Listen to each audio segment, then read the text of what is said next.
Hello dear student, कैसे आप लोग। आज आपको व्हीट स्टोन सेतु का एक डेरिवेशन कराया जाएगा। तो व्हीट स्टोन सेतु कैसे किसे है, किस सिद्धांत पे काम करता है और इसका उपयोग हम क्यों करते हैं, ठीक है ना।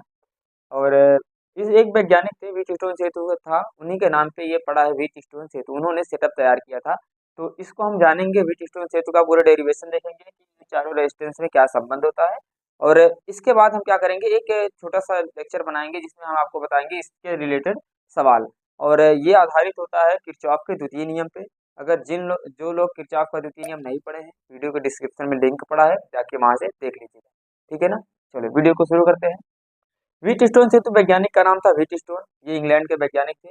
उन्होंने क्या करा था, प्रयोगशाला में इन्होंने चार रेजिस्टेंस रखे थे, पी क्यू आर एस, चारों को श्रेणी क्रम में रख के एक ऐसा संयोजन तैयार किए थे जिससे किसी एक प्रतिरोध के बारे में जानना हो तो तीनों प्रतिरोधों में जो संबंध होता है उसी से जानते हैं। यहाँ पर लिखा है, व्हीट स्टोन चार प्रतिरोधों को श्रेणी क्रम में जोड़कर एक परिपथ बनाए जिसकी सहायता से चारों में से किसी एक प्रतिरोध का मान, मतलब इन चारों में से किसी एक प्रतिरोध का मान प्रतिरोध के पदों में ज्ञात किया जा सकता है। इसे व्हीट स्टोन ब्रिज कहते हैं। रचना बना लेना है, पी क्यू आर एस चार रजिस्टर लगा देना है, ठीक है, ए बी सी डी लगा देना है। रचना में क्या करेंगे, चार प्रतिरोध पी क्यू आर एस को श्रेणी क्रम में जोड़ा गया है, एक चतुर्भुज ए बी सी डी बनाया गया है, ठीक है।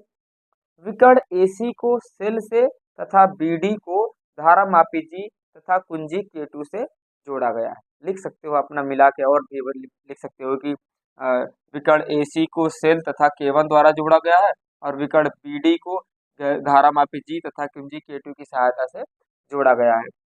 ये तो हमारी रचना हो गई, बताना पड़ेगा। ऐसी ऐसी चीजें हम सेटअप किए थे। सिद्धांत में क्या होता है, जिस समय इसमें धारा का प्रवाह किया जाएगा, जब सेल द्वारा धारा दी जाती है, तो यहाँ पर धारा दो भागों में बटेगी। इसमें जाएगा I1 और इसमें जाएगा भैया I2, ठीक है। और यहाँ पर जाएगा IG, मतलब धारा मापी में जाएगा भैया IG, ठीक है। जब इसमें धारा प्रवाहित की जाएगी, अगर धारा मापी में विक्षोभ नहीं आ रहा है, धारा मापी की जो सुई है वैसे रुकी हुई है, विक्षोभ का मतलब वो हिलेगी। जब विक्षोभ नहीं आ रहा है तो क्या होगा, धारा मापी में क्या जाएगी, धारा शून्य रहेगा। तो जो धारा यहाँ ब्रांच ए बी में जा रही थी I1, वही ब्रांच BC में चली जाएगी, मतलब यहाँ पर जाएगी I1, ठीक है।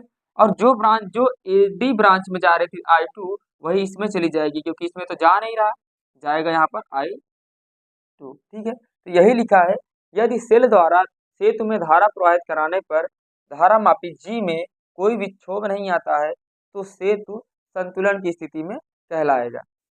फिर भैया आता है किरचॉफ का द्वितीय नियम। किरचॉफ का द्वितीय नियम होता है, जो लोग नहीं पढ़े, मैं पहले बोल दे रहा हूँ कि डिस्क्रिप्शन में मिल जाएगा, जाके किरचॉफ का नियम देख लीजिएगा। थोड़ा लेंदी है, लेकिन आप लोग क्या करिए, दोनों नियम मैं बताया हूँ, प्रथम और द्वितीय दोनों, तो आप फॉरवर्ड करके सिर्फ द्वितीय नियम को देख लीजिएगा, काम बन जाएगा। लास्ट में क्वेश्चन भी कराए हैं। चलो लूप का नियम लगाते हैं, मेरे पास दो लूप लगाएंगे। अच्छा, एक चीज याद रखना, जितने अननोन होते हैं, आप मैथ में पढ़े होगे, जितने अननोन होते उतने समीकरण चाहिए होते हैं। मेरे पास अननोन क्या है, I1 I2 चाहिए, दो लूप बना लेते हैं, ठीक है। तो मान लेते हैं ये पहला लूप है, ये दूसरा लूप है। आपको जिधर चलना उधर चलो, चाहे क्लॉकवाइज चाहे एंटी क्लॉकवाइज। हम क्लॉकवाइज चलना पसंद करते हैं तो क्लॉकवाइज चल लेते हैं, और यहाँ भी क्लॉकवाइज। जरूरी नहीं कि दोनों में क्लॉक चल, एक में क्लॉक है तो दोनों दूसरे में भी वही चलना पड़ेगा। तुम चाहे जैसे, चाहे इसमें क्लॉक चलो, इसमें एंटी क्लॉक, चाहे इसमें एंटी क्लॉक, इसमें क्लॉक, चाहे दोनों में क्लॉक वाइज, किसी भी तरीके से आप चलो, ठीक है। चलिए, तो पहले लूप में देखते हैं, लूप 1। लूप 1 क्या है, A B D A, क्या भैया, A B D A से लगा दो किरचॉफ का नियम। किरचॉफ का नियम कहता है कि किसी बंद पास में सभी अवयवों के एक क्रॉस जो विभव होता है, उनका योग जो होता है वो बीजगणितीय योग शून्य होता है। तो सब इसके क्रॉस विभव, इसके क्रॉस विभव, इसके क्रॉस विभव, सबका बीजगणितीय योग क्या करना है, शून्य। और एक चीज बताए थे, अगर जिधर चल रहे हो, जैसे ए बी ब्रांच में अगर इधर चल रहे हो ऊपर की तरफ और धारा भी ऊपर है, तो इसके क्रॉस पोटेंशियल जो होगा वो निगेटिव होगा। और विपरीत चल रहे हैं, जैसे मान लो ये हम ऊपर जा रहे हैं और धारा नीचे आ रही थी, इसके क्रॉस पोटेंशियल जो होगा वो धनात्मक आएगा, ठीक है। चलिए, तो ए बी ब्रांच में देखो, -I1P इसमें जीरो जा रहा है धारा मापी में, इसमें देखो ऊपर जा रहा है, धारा नीचे आ रही है, प्लस का I2R बराबर जीरो। इसको इधर लाओगे तो माइनस हो जाएगी और ये माइनस कट जाएगा, I1P बराबर I2R, समीकरण पहला। ठीक है भैया। लूप दो देखते हैं, लूप दो कौन सा लूप है, B C D B,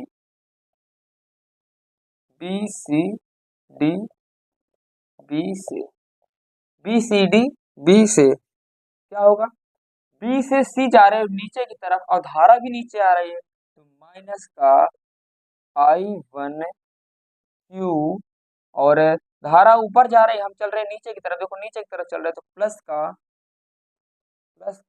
I2S, और धारा मापी में जीरो है विभव, प्लस का जीरो बराबर जीरो।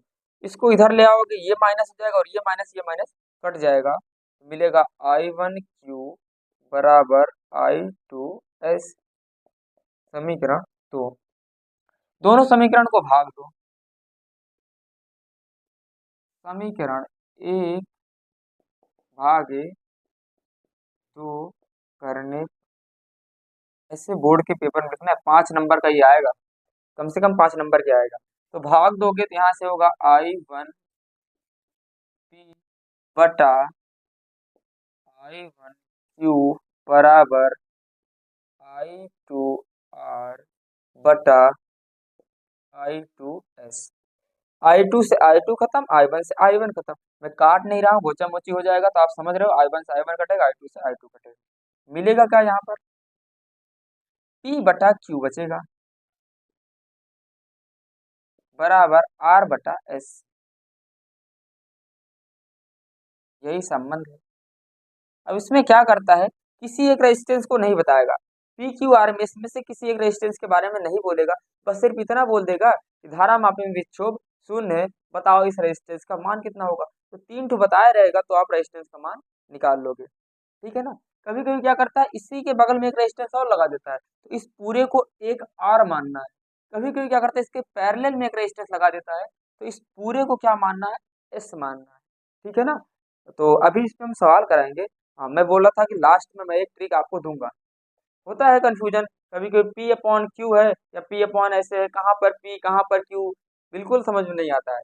तो करना क्या है, ट्रिक है, देखो ट्रिक क्या है, तरीका एक निकाले हैं याद करवाने का, ऊपर का ऊपर का लेफ्ट अपॉन राइट बराबर नीचे का लेफ्ट अपॉन राइट, ऊपर का लेफ्ट अपॉन राइट बराबर नीचे का लेफ्ट अपॉन राइट। ऊपर ये दोनों है पी क्यू, नीचे क्या है आई एस, ऊपर का लेफ्ट अपॉन राइट